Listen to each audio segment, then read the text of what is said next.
Sarah, you're a Year 4 teacher and a stage coordinator, and we were hoping to get some insights from you about your experiences that you've noticed from your students.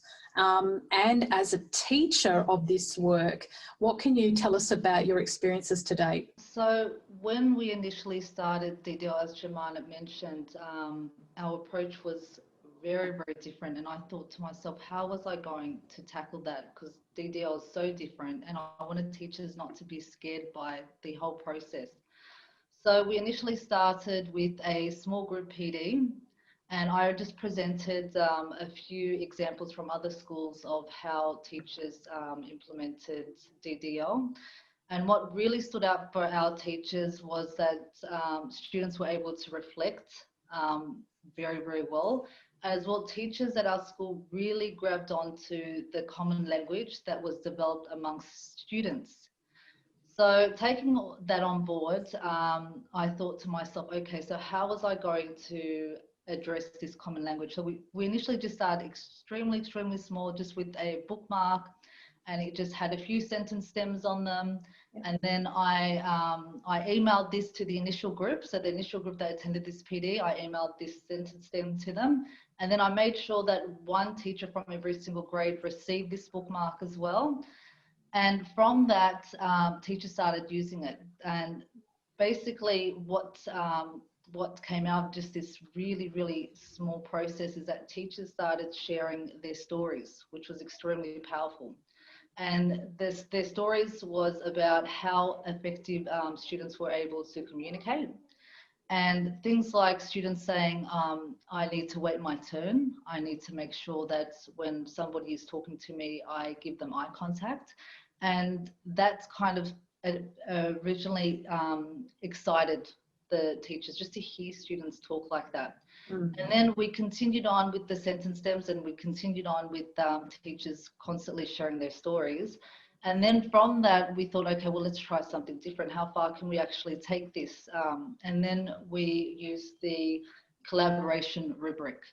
So we started with the collaboration rubric, and I made sure that I brought the teachers, we had a meeting about the rubric, and we discussed what was the appropriate language that that teachers would use in their rubric.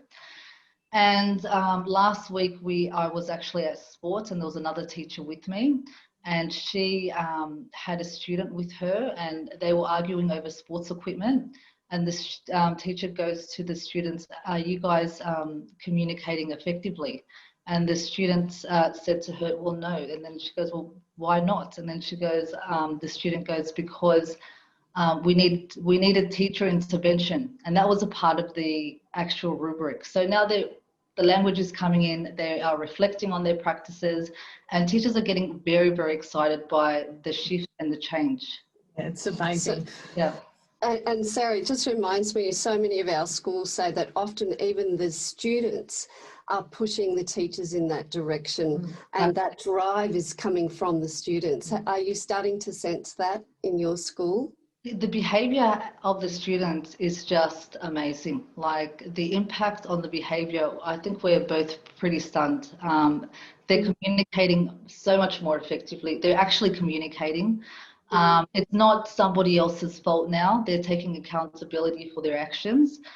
Even the other week we had a group work as well, and there was one student just sitting there, and then he discussed about when we reflected on the actual group work, he discussed about, well, no, he had a role to play because he was just sitting there. So they're constantly reflecting on their practice all the time. Yeah, it's amazing. Sorry, can I give an example of just the biggest impact it's had on the school in terms of a system? We used to have homework where every week on a Friday, a booklet of about 12-15 pages was printed manually and given to the students.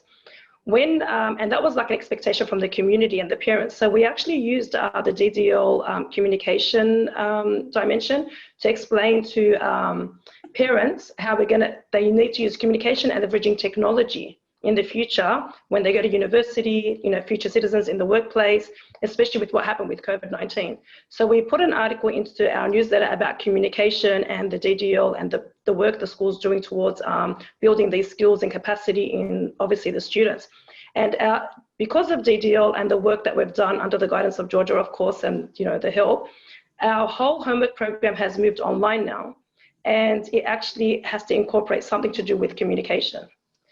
And the teachers, the capacity of teachers just with technology went from, honestly, if I would give you the numbers, it'd be from 20% to 90%, just by them actually measuring where they are on the dimension themselves when it comes to the leveraging technology and the communication. So the impact has been massive at our school, and it could only get better. We're so excited about the future with this.